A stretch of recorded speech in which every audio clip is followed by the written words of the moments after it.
Okay, I'm going to go through some of the beginner wraps that you're going to want to learn initially. I'm going to start with my right hand, thumb down. I'll face you and then I'll turn around so you can see it the other way. So if you notice, I've got the centre point sticking out that way. You can see the the midpoint, off centre. Sorry, the off centre point there. So I'm going to go towards my pinky first and then come back. So this is good to drill each day because it builds your strength and flexibility in your wrist. Make sure you're warming up before you start doing this. Gives your wrists a stretch. So you'll just turn the staff, and then when the staff gets so it's vertical, you just let go, spread your fingers, and let the staff roll into your hand. So you just spread your fingers and catch. Open. See the way I've got my thumb spread. So if I'm catching there like that at the pinky end, you can see the way where I've caught it. I've got about a hand span there between me and that. So I go that way. Oh, and drop it. Don't worry about dropping it. Everybody drops it. So you go that way, let the staff come into your hand, grab. That way, let the staff come into you. And then you're going to want to try and learn it continuously. But practice going towards your pinky. So here I'm going clockwise. So that's going towards my pinky. And I just let it roll over the back of my hand there. You can also let it roll over your wrist. You will notice that the trick is pretty well exactly the same, no matter whether it's rolling over your wrist. The only difference is that where the staff's rolling over my hand, it's like that and I spread my fingers, right? But where it's rolling over the wrist, it actually just rolls over really the back of the wrist. So it's more of an angle for the wrist. So I can get it going over like more of my wrist or less of my wrist. But learn the hand wrap and the wrist wrap are pretty well the same trick. There's not much deviation between them. It's just a case of learning that continuous. And then you can turn your body on the side. Once your arm starts getting tired, turn your body on the side and come back. On the side and come back.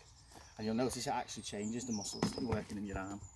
So it really does help, to build up that strength that you need for doing staff and get used to a heavy staff. Because you're working over the arm then. And then you can practice going into your one-armed weaves and stuff from that. And then put a throw in.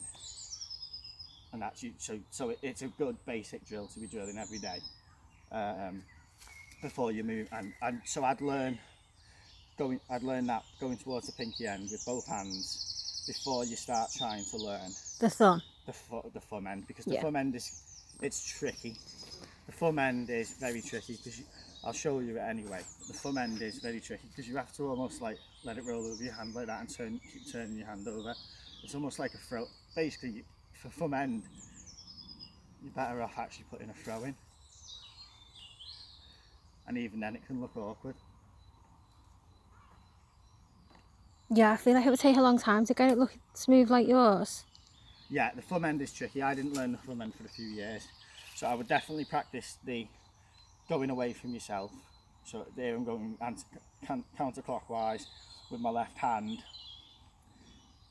And then the trick I showed you the other day where you come round. So if you want to build your speed up before you start moving, or go into your things I showed you where you just come round the body. Can you just run through that one that's, I don't know those, what you've just done? Want me to do this? Where you've shown me that one that's sided, just so I've got it as a reminder, because I keep forgetting it. Ninja. Can you do it? Yeah. Like the ninja, so you've got your forward figure eight, which I showed you, and I showed you with the figure eights about keeping one. So try your half beats, which is just drawing a circle in front of yourself at the end and the back. Don't look at this, look at the front and just draw a circle like that, just at your hip. Nice loose grip between your finger and your hand. Those are your half beats. And then practice changing direction. You can follow it around with your other hand like this. And these will really help you later on, because these are a very basic move. But your figure eight, if you go into your figure eight, like this. So for the ninja, start here, figure eight, back across, reverse, and then as you come back round, plant your feet. I'll do it twice. And then Simon normally does a pivot. But you do it on the left as well. And then to the left, you do your figure 8. If you notice, you do your figure 8, and then as you come back across, this is your forwards to backwards as well. You do your figure 8, and as you come back across, your palm is down, isn't it? Here. So you've got this like sort of warrior pose, haven't you? So you go forwards, like the warrior pose, and then as your hand comes here, and the hand turns up, and the only way it can go is backwards.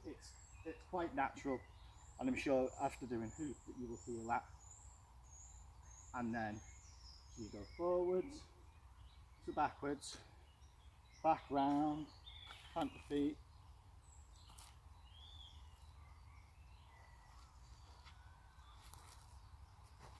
And I got the reading turn wrong. What is it? So It's alright, we know you can definitely do it. So it's, yeah, it's that way, the other way, isn't it? It's that way, isn't it? Yeah. no, I can't figure that out.